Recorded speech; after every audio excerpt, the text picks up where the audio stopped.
Bonjour, c'est Félix de Givry, on est à la Cinémathèque et on est là avec KO TV. C'est génial. Et j'ai réalisé un film qui s'appelle Adieu monde cruel.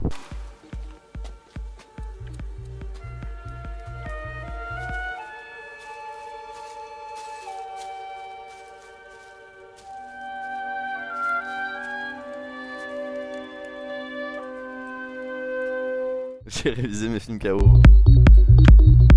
Le premier film KO dont je voulais parler, c'est un film de Victor Erice qui s'appelle L'Esprit de la Ruche, qui est un film que j'ai découvert il n'y a pas si longtemps que ça. Hyper beau, il y a l'actrice qui jouait dans Cria Cuervos, qui joue dedans aussi. Hyper émouvant, enfin il a fait très peu de films mais voilà, c'est un cinéaste KO je pense. Un autre film dont je voulais parler, un autre cinéaste, c'est un film qui s'appelle Louis Take Two, d'un cinéaste qui s'appelle Siegfried, qui est décédé il y a 2 ans, qui a fait des films un peu dans le système, puis en fait au fur et à mesure de plus en plus autoproduits. Plein de choses formellement qu'il essaie qui sont hyper intéressantes, et puis en mise en scène, et le film est très brillant.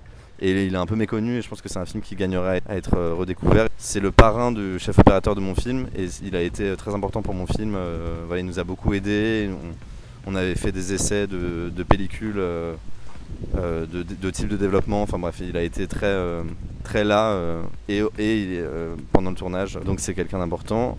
Un autre film dont je voulais parler, beauté picturale incroyable, c'est Elvira Madigan de Bo Widerberg. Bo Widerberg, c'est un cinéaste suédois qui a fait plein de films politiques aussi, enfin des films plus politiques, d'autres plus romanesques. Enfin, il a un peu navigué et bon, il a eu le malheur d'être à la même époque que Bergman, donc forcément en Suède il n'y avait pas énormément de place à part Bergman.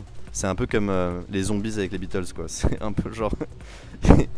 Mais Elvira Madigan, c'est vraiment chaque plan est comme une peinture et c'est un film que je trouve intéressant parce que, enfin voilà, pareil par rapport à mon film, c'est 2 personnes qui disparaissent. Mais au XVIIIe siècle, le film est magnifique, la musique est magnifique, l'image, il suffit d'aller taper le moindre image sur Google et on a l'impression que c'est une peinture.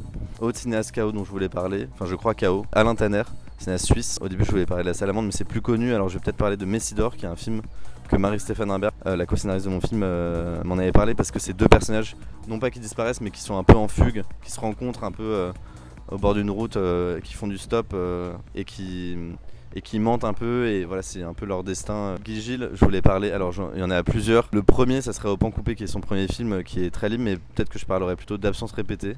C'est un film vraiment sur la mélancolie. Si vous n'êtes pas en forme, c'est pas vraiment un film qu'il faut voir tout de suite, mais il a une façon de capturer la mélancolie.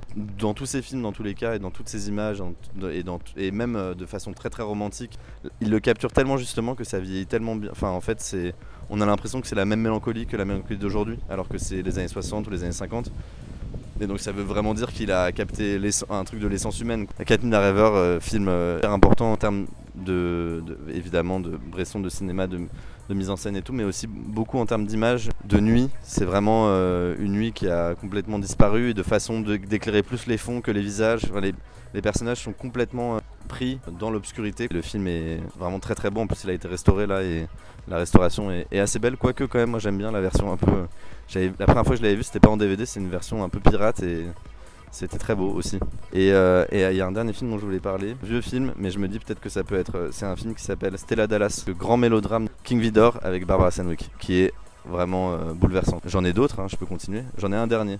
Ah oui, il y en a un dernier. C'est peut-être pas assez KO, mais c'est un documentaire que j'ai vu aussi en préparant le film, qui s'appelle Sur la plage de Belfast. Quelqu'un qui achète dans une brocante une caméra Super 8, et il y a une pellicule, il reste un bout de pellicule, il l'a fait développer, et c'est des rushs d'une famille au bord de la plage, et il commence à être obsédé à l'idée de retrouver cette famille pour leur rendre cette mémoire. Et donc il cherche comme ça, il retourne à Belfast, il sait que c'est à Belfast, il trouve des indices et tout, et c'est un peu blow-up façon documentaire quoi, et en fait il commence à poser des questions aux gens et à essayer de retrouver cette famille pour leur rendre les archives de leur mémoire.